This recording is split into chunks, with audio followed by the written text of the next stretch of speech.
Good evening, everyone. Hi. When we make a commitment, it is a promise not only to ourselves, but to those to whom we have given our word.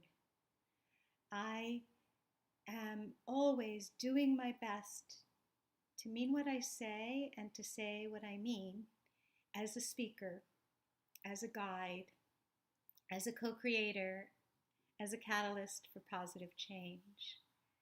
And it is so important that we understand that life happens and things change.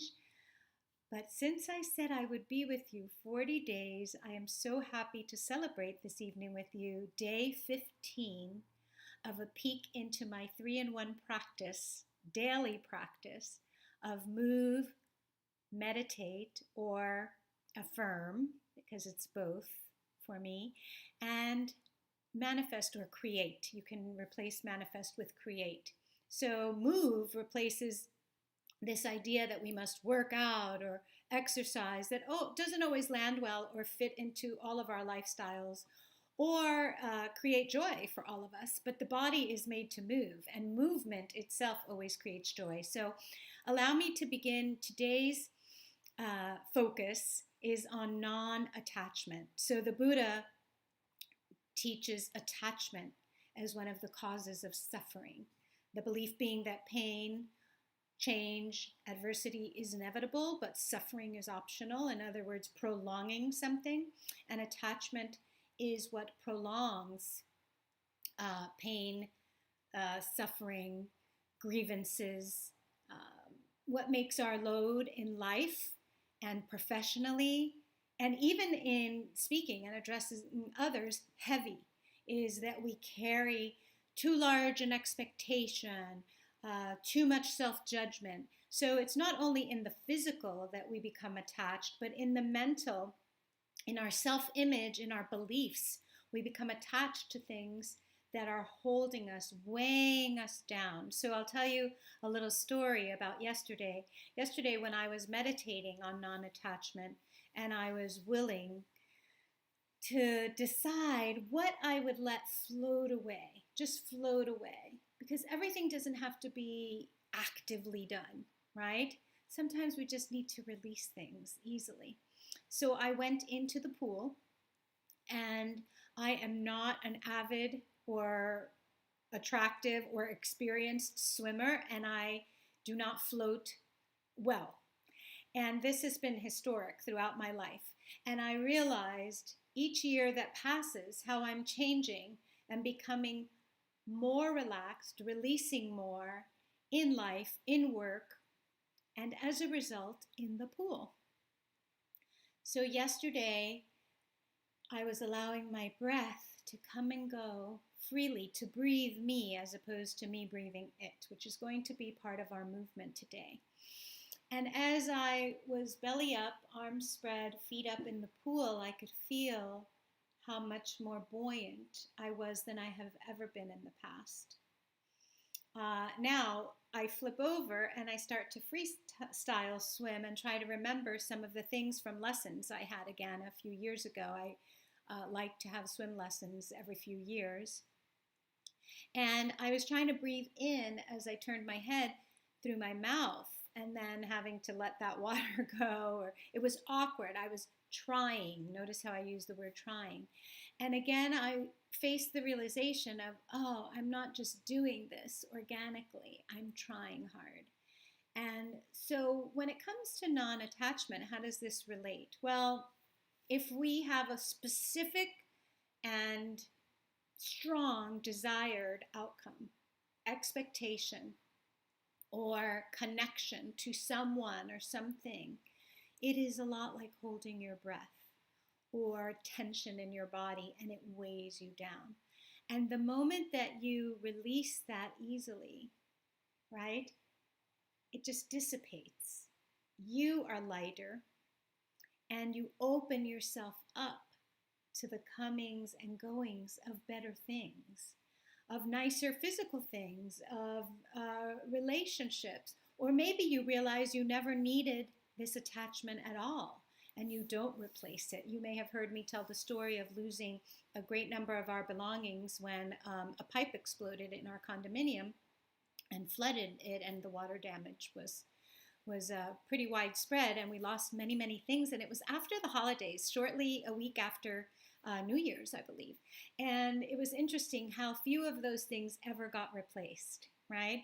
So first, let's talk about today's movement. We're going to do it first as a breath exercise of sitting with ourselves and allowing the inhale to come naturally. And letting ourselves exhale however that happens naturally. So mentally and physically moving myself out of the way. You know, when I was a young woman, much younger woman, and a girl even, I began to notice that I would be doing certain tasks, well, in my dance, in housework that my mom would have us do, cleaning house on Saturday, holding my breath. Do you ever hold your breath unconsciously? So allow yourself to be breathed. I know, incorrect grammar, but it gives you a visual. And as you do that, start a body scan for yourself where you release any muscular tension or anything you're holding on to in each of your toes, your entire foot, ankle, lower leg, knee joints, thighs, glutes, hips, abdomen. Letting the breath come in naturally, the rib cage, the shoulders, the biceps, and I said shoulders, biceps and triceps, the elbows and forearms, the wrists, and all 10 fingers.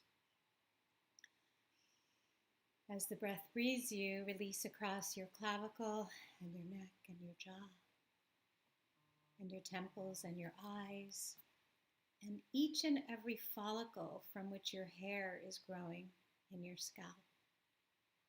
Feel the back of your head and the neck relax. And after you've done this body scan, just shake things out. Shake things out. Now, you can play music to do this as a movement exercise, and you can ground your heels to the beat of the music, like click them down and shake out the upper body, the arms, for a period of time through almost an entire song or halfway through a song. Shake your head, shake and roll your shoulders, and just see how much you can let go of physically. Mentally, today's affirmation or mantra is, so be it. So be it. We also hear it said as, and so it is. And the Sanskrit mantra for this is Swaha. So you can repeat as you're scanning your body on your inhale and on your exhale, Swaha. It is really great to do this kind of tension, detachment, non-attachment, releasing.